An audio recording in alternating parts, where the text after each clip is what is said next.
स्वागत है आप सबका दर्पण ज्ञान गंगा यूट्यूब चैनल की अनसुनी पौराणिक कथा प्रसंग में। 5 कन्याओं में से 4 कन्याओं के बारे में जाना। 5 कन्याओं में कुंती, तारा, मंदोदरी, अहिल्या के साथ शास्त्रों में 5वीं कन्या के रूप में पांडवों की पत्नी द्रौपदी को स्थान दिया है। द्रौपदी कौन थी? 5 पतियों से विवाह के पश्चात भी उनको सती क्यों कहा जाता है? उनका विवाह 5 पुरुष के साथ क्यों हुआ? क्या माता की आज्ञा जो उन्होंने बिना देखे बोल दी, आज्ञा वापस भी ली जा सकती थी? सिर्फ यही वजह 5 पुरुषों से विवाह की वजह नहीं हो सकती थी। भगवान कृष्ण वहां स्वयं उपस्थित थे, तो अगर यह धर्म सम्मत बात नहीं थी तो भला वह कैसे होने देते? इन सभी बातों के उत्तर जानने के लिए हमें द्रौपदी के जन्म रहस्य और पूर्व जन्म रहस्य को जानना आवश्यक है। आप सबने भगवान श्री राम के पुत्र कुश के वंशज महाराज नल और उनकी पत्नी दमयंती के बारे में थोड़ा या बहुत कुछ न कुछ जरूर सुना होगा। वह बड़े प्रतापी, दानी और अपने पूर्वजों के तरह ही वीर पराक्रमी, प्रजा को पुत्र की तरह पालन करने वाले राजा थे।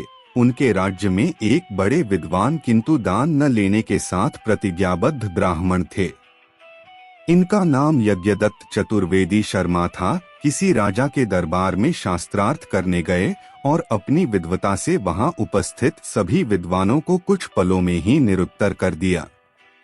जब पारितोषिक देने की बात आई तो राजगुरु ने उनका अपमान कर दिया, जिससे ब्राह्मण देव चतुर्वेदी क्रोधित हो गए और पारितोषिक लेने से मना करके दान न लेने की शपथ ले ली। इसके बाद उन्होंने ब्राह्मण कर्म, पूजा पाठ के साथ खेती करने का काम भी शुरू किया, जिससे तत्कालीन ब्राह्मणों ने वर्ण बदलने का आरोप लगाकर उनको समाज से बहिष्कृत कर दिया।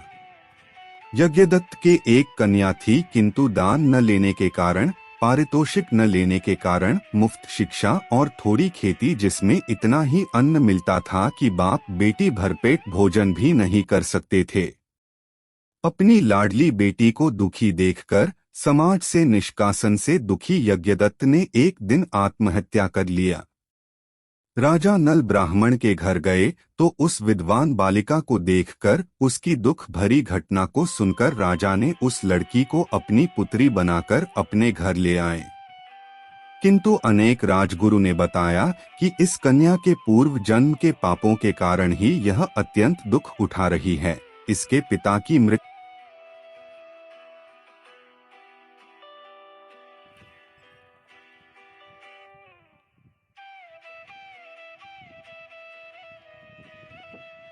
चुका तो अब क्या सोच विचार, जो भी हो नलिनी अब मेरी। उसी समय संयोग वश राजा के सितारे गर्दिश में चले गए। वह राज्य पाठ सब हार गए, गरीबी से बुरा हाल था। राजा चाहते थे कि नलिनी का शीघ्र विवाह हो जाए तो वह वन को चले जाएं, किंतु नलिनी का एक तो रंग काला था और इसके बावजूद गरीबी में रहने के कारण दिनहीन जर्जर शरीर, कोई भी उससे शादी नहीं कर रहा था। एक दिन उसके पूर्व जन्म के किसी पुण्य से उसको संसार के मित्र महर्षि विश्वामित्र मिल गए। उसने अपनी आप बीती बताई तो ऋषि ने उसको शिव की तपस्या करने की सलाह दी।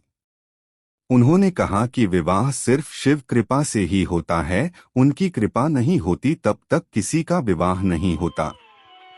अब नलिनी ने अखंड समाधि लगाकर शिव भक्ति में लीन तपस्या करने लगी। उधर उनके पिता राजा नल अपनी पत्नी के साथ वन वन नगर नगर अपनी पुत्री को ढूंढते हुए घूमने लगे, किंतु किसी को नहीं मालूम वह कहाँ विलुप्त हो गई।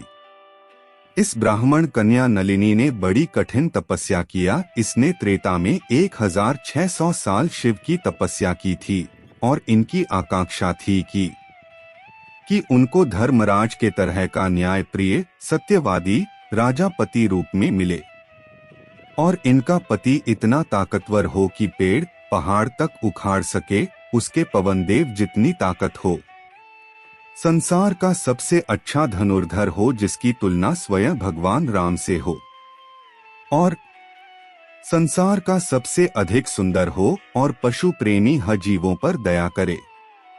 उनका पति दुनिया का सबसे बड़ा ज्योतिषी हो और सबसे ज्यादा सहनशील हो। सभी प्रकार की बीमारियों का चिकित्सक हो। जब शिवजी प्रकट हुए उस समय कन्या उनको देखकर इतना डर गई कि मांगने में सिर्फ पति के अलावा कुछ बोल नहीं पाई। वह कन्या जो उस समय 1629 वर्ष की थी, इस जन्म का आधा भाग जी चुकी थी, इसलिए शिव भक्ति करके शेष जीवन बिताने का उसके मन में ख्याल आया। वह बोली, प्रभु मैं तो सिर्फ एक विवाह हेतु आपकी तपस्या कर रही थी, किंतु आपने तो मुझे कलंकित होने का अभिशाप दे दिया। अब 5 पति का क्या करूंगी प्रभु। शिवजी बोले कि तुमने जो मांगा हमने दे दिया, किंतु तुमने पति पाने के लिए इतना कठोर तप किया है, तो मैं आपको यह वरदान देता हूँ कि आने वाले द्वापर युग में जब भगवान कृष्ण धरती के भार को हल्का करने के लिए अवतार लेंगे, उस समय आप एक तरुणी कन्या के रूप में अग्नि से उत्पन्न होगी। तब तक तुम अग्नि देव के संरक्षण में देवलोक में निवास करो। भगवान कृष्ण तुमको अपनी बहन मानेंगे और उनकी अनुशंसा पर ही तुमको तुम्हारे पति मिलेंगे।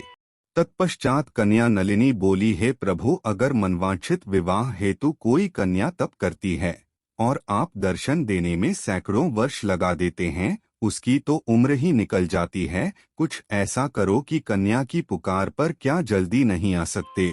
शिवजी बोले कि यह तुम्हारा लोक कल्याण के लिए मांगा गया वरदान है, जो मैं अवश्य दूंगा। इसके साथ मैं प्रसन्न हूँ कि आपने इस समय भी लोक कल्याण परमार्थ के लिए सोचा। आथ तुम 5 पतियों वाली होकर भी सती रहोगी, आजीवन कुंवारी कन्या रहोगी। तुम्हारा नाम 5 कन्याओं में लोग प्रातः काल लेंगे तो उनके सभी बिगड़े कामों का भी रास्ता मिल जाएगा। उन्होंने कहा, तुमको तप करते हुए 1600 साल हो गए। आगे से अगर कोई कुंवारी कन्या मनवांछित पति प्राप्ति के लिए सिर्फ 16 सोमवार का हृदय से भक्ति और नियम पूर्वक हमारे लिए उपवास करेगी और मुझे प्रसन्न करने हेतु पूरे दिन हमारे पंचाक्षरी मंत्र जो तुमने जाप किया है वही मंत्र जाप करती है, और ऐसा वह 16 सोमवार करती है, तो उसका मनोरथ अवश्य सफल होगा। कुंवारी कन्याएं तभी से 16 सोमवार का व्रत करने लगीं और अपने मनोरथ सिद्ध करती आ रही हैं।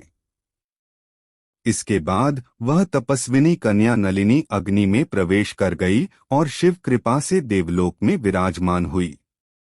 बाकी की कहानी आप महाभारत में देख चुके हैं कि कैसे वह यज्ञ के हवन कुंड की अग्नि से उनका जन्म हुआ, कैसे उनका दुंबर हुआ, कैसे अर्जुन ने जीता और फिर कैसे 5 पांडवों की बनी। इसलिए इसका विस्तार न करते हुए आगे बढ़ते हैं। द्रौपदी ऐसी एक स्त्री जो खुद अग्निजन्मा, महान उद्देश्य के लिए उन्होंने 5 लोगों के साथ विवाह किया था। अब प्रश्न यह है कि जब उन्होंने 5 लोगों से विवाह किया फिर सती कैसे हुई।